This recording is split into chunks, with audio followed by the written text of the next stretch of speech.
ujejwe agateka ka zina muntu CNIDH urateye ivyatsi wivuye inyuma ico gitero n'ubwo bugizi bwa nabi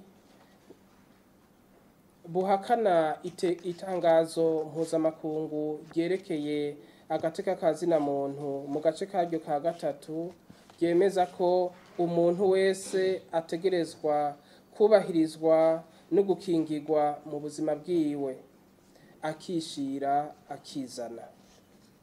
Ubwo bwicanyi burateye kubiri kandi n'ibwirizwa shingiro ry'u Burundi mu gace karyo ka 24 rishimangira ko umuntu wese ategerezwa kubahirizwa no gukingirwa mu buzima bwiwe.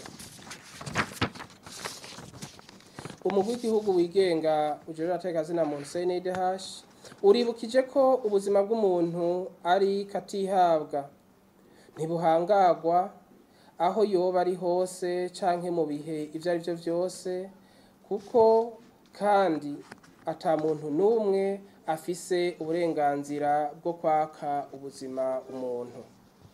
Umurwi CNIDH witegereje ubwo bwicanyi bwabaye n'iryo terabwoba, umurwi usavye ibi bikurikira: kuri leta ko yokora ibishoboka vyose mu kunyarutsa amatohoza yo kurondera abagize ubwo bwicanyi butagira izina, bafatwe bashengezwe eka bacigwe imanza. Leta kandi yobandanya ifata mu mugongo ababuze ababo muri ubwo bwicanyi. Kubajejwe gucungera imbibe n'umutekano, CNIDH ibasavye kongereza inguvu mu gutuza no guhasha imigwi y'ubwicanyi n'iterabwoba.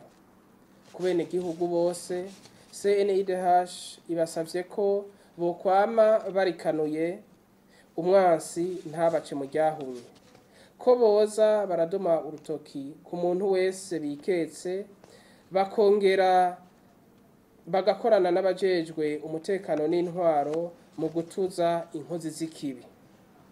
Ku mashirahamwe adaharanira ivyicaro vya politike n'ayandi yose afise uruhara mu iterambere ry'igihugu, CNIDH ibasavye kwiyamiriza ubwo bwicanyi butagira izina no gusaba ko ababukora bofatwa bagashengezwa imbere y'intara.